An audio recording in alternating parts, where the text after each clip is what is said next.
Nancy, you're such a voice for us when it comes to artificial intelligence, whether it's hype or reality. And I'm interested as to whether you think the second half will bode well if you're long some of these names like Nvidia and the chip stocks. Well, look, trees don't grow to the sky, so we need to recognize that these stocks have run a lot already. Having said that, Nvidia's got a lot of its sleeve in terms of new product development, right? We've got Blackwell coming on in 2025. We've got Rubin thereafter. And so there's quite a lot of product development. Nvidia does enjoy a competitive moat in both software and hardware. And I think we're just beginning of the purchase of these GPU chips from governments and other sectors like healthcare, the automotive sector. So look, at the end of the day, when a stock has risen 150%, there can always be a pullback. But I would say we're still pretty early innings here on the Nvidia story. Nancy, we've done a lot on the show of late about how difficult it is, particularly for the sell side, to forecast top-line growth. You talked about Blackwell coming online. But you're in the camp of people that says Gen AI is going to change everything, but it's not yet priced in. Which sectors is it not yet priced in for? Where is that not yet being reflected? Well, I think given what we've seen in the first quarter and the second quarter, in particular the United States, the second quarter all led by the Magnificent Five, so to speak. Apple and Tesla obviously lagged a bit, but it was tech, and tech. And so I would say that Gen AI has been priced in to a certain extent to those stocks. They certainly are recognized as Gen AI beneficiaries. But I think the interesting thing is, Gen AI is value added across every sector of the economy, or at least that's what we think. And therefore, looking ahead, we think Gen AI and its implications for innovation, cost savings, productivity improvements in other parts of the economy is not yet priced in. And in any event, our view is that earnings growth will broaden and deepen as the year progresses. It's still about tech in the second quarter, by the way, but as the year progresses, and we think that will lead to a broadening in market participation. So actually, many of our managers, remember, we're open architecture at AlTi Tiedemann, have been reducing technology to the benefit to other sectors of the economy that will over time benefit from Gen AI. But also, we think we'll see an acceleration in earnings growth as the year progresses, and frankly, trade on a more attractive. Returning to today's video, if you want to stay up to date on the most recent developments in the stock market and with the latest updates from Nvidia, subscribe to our channel. We post updates on the biggest shifts and market catalysts, so click the bell icon button to ensure you don't miss them. The rise in demand for Nvidia's highly sought-after chips has made the company the hottest stock on Wall Street, and on June 18, the rally catapulted it to the title of the world's most valuable company. This year, the artificial intelligence wave has increased the value of tech companies worldwide, but one company has surpassed them all. The market value of NVDA has increased by $2.1 trillion this year, surpassing that of Amazon, Meta, and Berkshire Hathaway. However, just a few days later, the company's stock price plummeted, with the only topic of conversation being NVDA. This was the result of 3 days of straight declines, totaling more than 10%, which prompted a technical correction. In just 3 days of trading, $430 billion was wiped off the market cap of the AI chip giant, making it the largest value loss for any company in history. The entire incident has left analysts baffled. Determining the whole addressable market for artificial intelligence is a challenging task, and it may take a while to determine the tech giant's true value. We were having this discussion actually with Lin as well in terms of SoftBank doubling down on its AI investments. And I wonder, how far has China come when it comes to AI development? Because the first round, it seems the US has won, but people are saying don't write off China just yet. And so on that front, as China steers towards balancing its economy more towards new tech and new technology-enabled practices, What would that mean for China? Sure. Well, you should never write China off, and that's totally clear. But I think that AI in China has got a couple of local characteristics. The first is that, despite their efforts, they don't have the most cutting-edge chips that you can get in the US, for example. And the US is clearly nervous about giving them access to those. And so that's some degree of impediment, which will take some time to change. The other thing, of course, is that the Chinese government's intervention in what AI is able to do is different than is the case in the West, for example. And so I think that Chinese AI will pursue its own flavors, its own path. There's quite a lot which is interesting in technology more broadly in China, and of course this desire for self-sufficiency is behind a lot of that.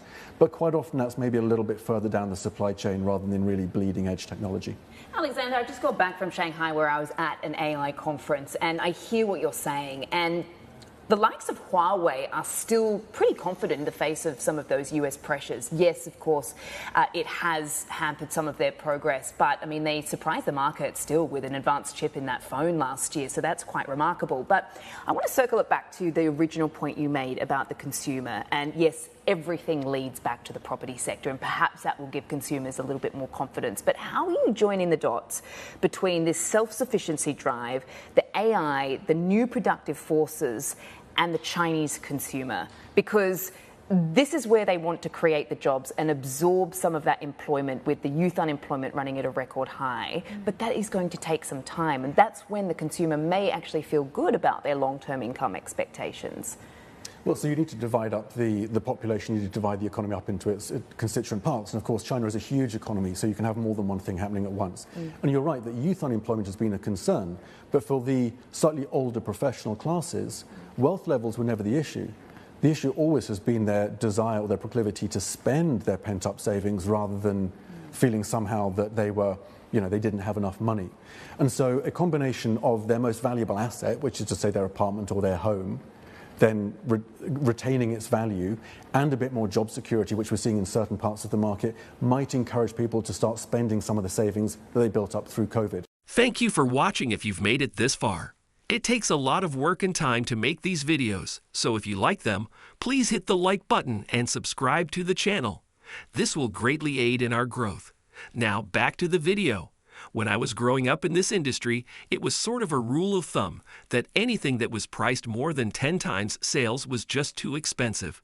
This explains why Nvidia is so difficult to price correctly. The conventional method for assessing companies is to compare price to profits, share prices versus earnings per share. But NVDA makes this difficult. It's very challenging for NVDA because the company has had a significant metamorphosis in the last few years. To put it another way, back in the 2021 to 2022 period, the company's primary focus was on selling GPUs to power computers. Now, however, it's clear that the company has flipped into the generative AI brand that everyone is noticing, which has resulted in explosive growth in sales and made it difficult for analysts and the company to project earnings on a quarterly basis. Thus, in a market like the AI industry, which, while it may not be new, has undoubtedly become the hottest thing right now, you have to look at the company now as well as where it will be in a year, 2 years, and 3 years. This makes it difficult to predict how big the industry will be and how quickly it will grow, and analysts are having some difficulty coming up with those projections. Nancy, how is a presidential election in the United States going to impact the technology sector? Wow. Well, the presidential election in the United States got rather entertaining last Thursday in a sort of cringe way, dare I say. We've got a long way to go here before we know whether either candidate or obviously if there's a replacement for Biden remains to be seen.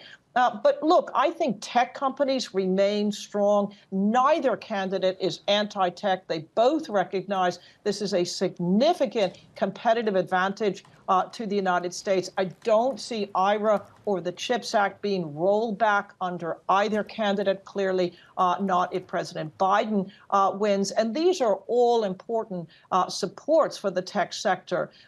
That, in addition to the fact that these technology companies are spending huge amounts on Gen AI, $200 billion, the four largest tech companies. Of course, their capex is Nvidia's revenue. And so we think that continues irrespective of who wins the election.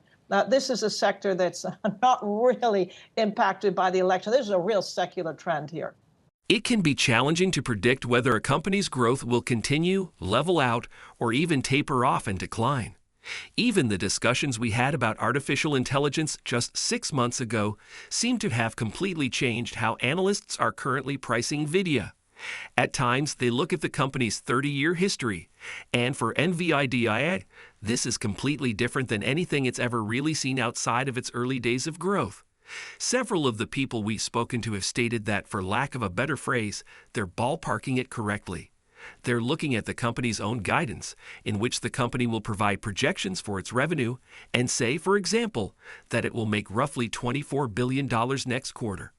Analysts will take that information and say, we think they will make around that, but they're adding $2, $3, or even $4 billion on top of that because they don't even know if the demand and supply for the chips themselves will continue to grow at this rate. Therefore, they are essentially analyzing that data in an attempt to predict whether we will exceed the company's estimates by 15% or fall within its expectations. If you look at the last 5 quarters, the company has undershot its own reported sales by roughly 133%, which is significant. Companies like Apple, Meta, and Facebook typically beat or miss their own guidance by about 2%, so compare that to a 133% beat or miss rate.